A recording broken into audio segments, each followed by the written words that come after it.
It must be super interesting because even though the actual client is quite often kids, the person you're selling it to is the parent or the parents.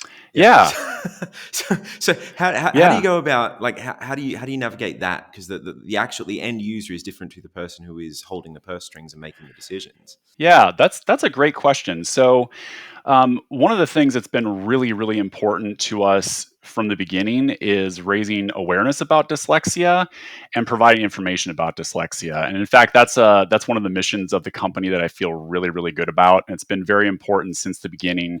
So we provide online dyslexia tutoring, but we also want to help people better understand dyslexia and how you can help a student with dyslexia improve. And so that's one of the real ways that I think we reach parents, because we have a YouTube channel with videos about dyslexia. We post lots and lots of information about dyslexia pretty much every weekday on social media, and a lot of people find us that way. And we really seek to help parents find their way through the confusing journey that discovering their child has dyslexia can be. Mm. A lot of times, parents will either get a diagnosis of dyslexia for their child from a doctor, a psychologist who specializes in learning issues, or they might just get to a point where they realize, something's going on here. My child's really smart, and they're just having a lot of trouble with reading and spelling. I don't know why this is, and they'll start to actually seek out information that way, and they will discover information about dyslexia and realize, wow, my child obviously has dyslexia. I need to get them help for that. And I would say that probably the majority of the parents who use our service discovered dyslexia that way. They Mm. actually just realized their child was struggling a lot, started looking for answers, and sometimes they ended up finding those answers via our social media outreach or our YouTube channel. And so that's a way that we really connect with parents. What specific content marketing activities do you do that are effective, or did you do that were effective? One of the first I did was opening up the YouTube channel, the Mm. Dyslexia Connect YouTube channel, with information about dyslexia. I spent some time looking online to see if there was a lot of information available, and it just seemed like there was kind of a gap in information about dyslexia that parents really would need Mm. to figure out what was going on with their child and to be able to get them the right kind of help. So I think I did that in early 2015. I started Mm. creating videos, and the the videos are pretty basic, but they've got really good content and really good Mm. information. And those, after a couple of months, those started doing really well, actually. And a Mm. lot of people started finding us through those videos. And I think that also did a lot to boost the legitimacy of the company, Mm. because we were putting those videos out there and people were finding them and thinking, this is exactly the information I needed. This person seems to understand exactly what I'm going through right now. And they would connect with us for that reason. So the YouTube channel has been really good. As far as the other strategy, I started in the first few years. I just was doing a lot of reposts, actually, of information and graphics I found. I was connected with a lot of other dyslexia pages online Mhm. and dyslexia support groups and things like that. And I would just spend a lot of time looking around for good Mm. information that I could share with our followers and post on our Facebook page, Mm. and also Instagram and what was then Twitter. Mm.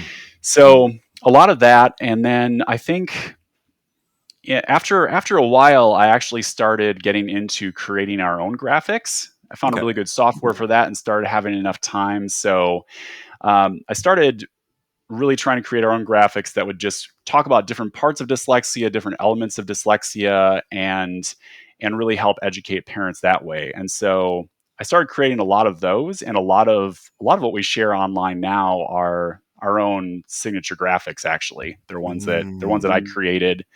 I have a pretty big library of them from the past few years, and I still make new ones from time to time as well. And those uh, those tend to get quite a few likes, which is Mhm. great, likes and shares. And in addition to sharing those on our own channels, usually the ones that are the most popular, I will also share those in different dyslexia support groups and also dyslexia tutor groups. online. And Mm, that's been really helpful because some of those have done very, very well in mm. those groups, because people are always looking for information, and those groups are often looking for content to share. I think a lot of people are reluctant to share stuff in Facebook groups, subreddits, online communities, sometimes just because if you're too self-promotional, people come down on you Yes. like a hammer. So you Yeah. found, so the way of doing it is being helpful and sharing information, as opposed to, we do this thing. If anyone's looking to start a free trial, like here's a link. So you're not salesy about it, or Exactly. Yeah, it's not salesy at all. In fact, we just share helpful information about dyslexia Mhm. and helpful graphics about dyslexia. So there's no sales pitch in any of the posts that we do in those groups. It's Mm. just all content marketing, helpful information about Mhm. dyslexia that we share in those. Because you're right, sometimes if people do try to do that, sometimes they end up getting banned from groups, Mm. or there's just a very negative reaction. So we really just share information about dyslexia, and that's very much what we do on social media in general, on our own Mm. channels as well. Share information about dyslexia and help guide people through that journey of getting their kids the help that they need. Do you put the Dyslexia Connect logo or website URL or something on those images? Because I think there's a fine line where if it's purely informational but zero sales, then you're not going to get any Yeah, benefit about it. yeah. But so where do you draw that line? I think is a really important lesson. Exactly. All of the graphics are branded. So they all Mm. have our logo on them and our website at the bottom, usually in fairly small font, Hmm. but enough that it's visible. So yeah, so there's that fine line that you have to tread, and that's how we do it. Everything is branded. And also that's good as well, because it helps to make sure that maybe other people aren't sharing it and like passing it off as their own graphic that they've created. So I find that works really well for us. We have the logo and then our website URL at the bottom of the graphic. Hey, it's Ryan here. If you like that video, please click the like and subscribe button somewhere down there, and check out the full interview right over here. Go on, click it. You know you want to.